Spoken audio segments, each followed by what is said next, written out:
Mana-mana parti pun ya, aspek disiplin ni adalah aspek yang sangat penting lah bagi menentukan kesinambungan kewujudan parti itu. Bahkan keadilan ni sebenarnya parti yang saya boleh sebut lah longgar lah dari segi disiplin ya. Maknanya di satu sisi kita katakan bahawa kita harus ada kebebasan bersuara sampai tak boleh dikenakan langsung tindakan. Okey, kalau nak kena tindakan pun mesti dengan due processnya, dia tengok begitu. Itu keadaan biasa.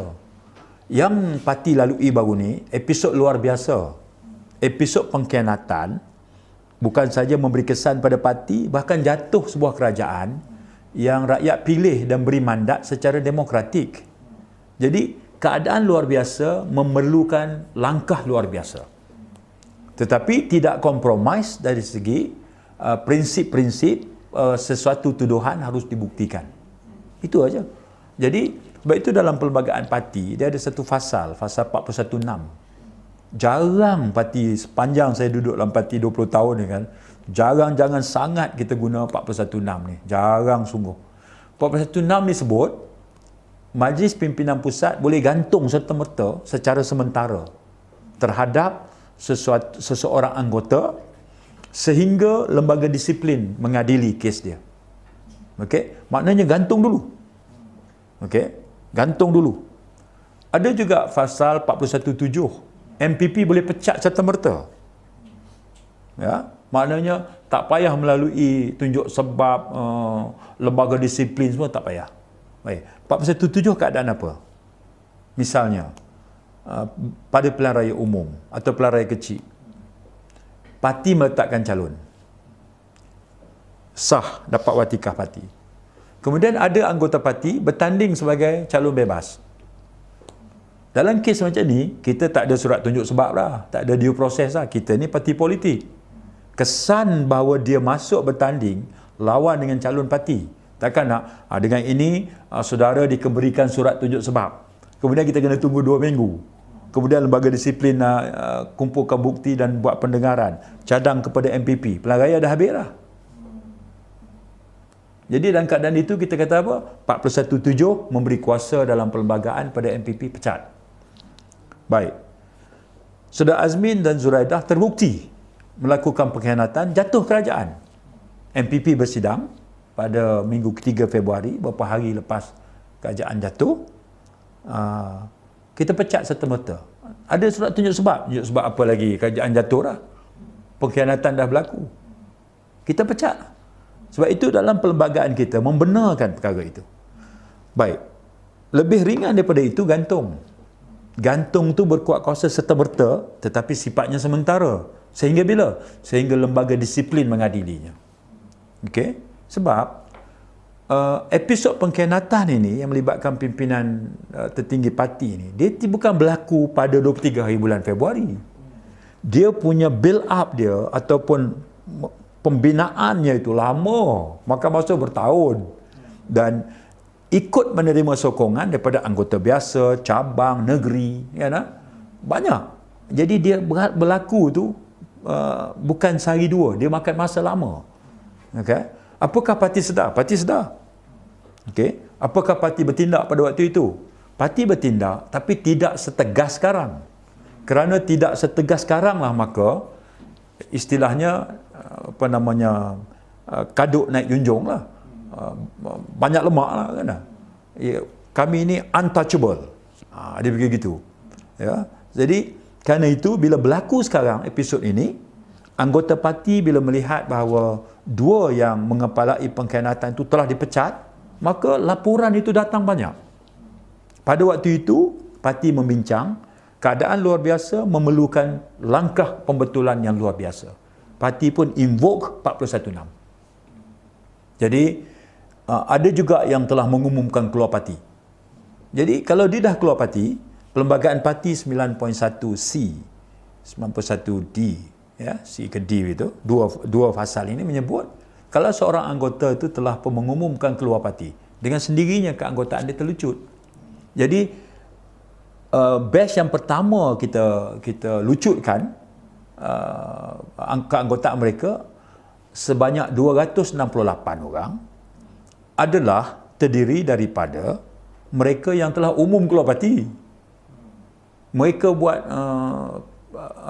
siri pengumuman keluar parti.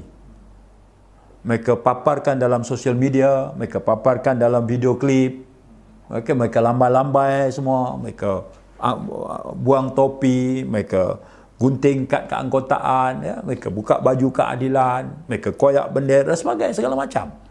Yang ini anggota parti buat aduan, jadi kita pun kata yang ini terpecat lah. Tiba-tiba dia dapat surat pecat, dia kata, saya tak tahu menahu, saya tak pernah terima surat tunjuk sebab. Tunjuk sebab apa? Dan keadaan kamu dah telah isytihar keluar parti secara terbuka. Okey. Baik, ada juga yang penggantungan. Penggantungan 4.16 ini, MPP boleh gantung serta-merta. Pada masa kita bincangkan tentang penggantungan serta-merta itu, kerana parti menimbangkan bahawa dia ini memegang jawatan. Boleh jadi exco, boleh jadi ahli majlis, boleh jadi ketua kampung, boleh jadi GLC. Okey, bukti-bukti pengkhianatan itu terang. Pertemuan dibuat di hotel dengan pimpinan yang telah berkhianat, mengeluarkan kenyataan-kenyataan menyerang parti secara terbuka, ataupun menyatakan sokongan terbuka kepada kerajaan Perikatan Nasional, hadir di Istana Negara hari angkat sumpah, tapi dia masih ahli majlis. Okey, dia ahli majlis lagi. Dia mungkin JLC. Pada waktu itu, kita nak hantar surat tunjuk sebab juga? Tak, kita kata gantung serta-merta. Apa maksud gantung serta-merta? Dia tidak boleh memegang sebarang jawatan atas nama parti. Kenapa dia jadi ahli majlis? Sebab dia mewakili parti. Gantung, tidak boleh lagi mewakili parti. Dengan sendirinya terlucut. Kedudukan ahli majlis ke, ketua kampung ke, jawatan JLC ke. Mereka yang menyuarakan protes ini, mereka tahu apa mereka buat. Mereka tahu mereka di mana. Okey? Mereka berjumpa siapa, kenyataan apa, mereka tahu. Okey? Jadi, parti ini, kita melakukan compilation, menyeluruh dan lengkap. Kita bentang kepada Biro Politik, Lembaga Disiplin dan MPP, itulah keputusannya. Ya? Sebab itu, saya suka nak mengingatkan beberapa pimpinan yang juga kemudian mengeluarkan kenyataan-kenyataan terbuka, mempertikaikan. Kononnya musim COVID ni, parti lebih berminat melakukan pembersihan. Saya nak sebut, anggota parti ni menghampiri 1 juta. Yang kita pecat, batch pertama lebih kurang 268. Yang kita pecat, batch yang kedua, 56 orang.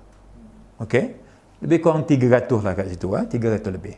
Yang kita gantung batch pertama 212, yang kita gantung batch yang kedua lebih kurang 96. Cuba total tengok.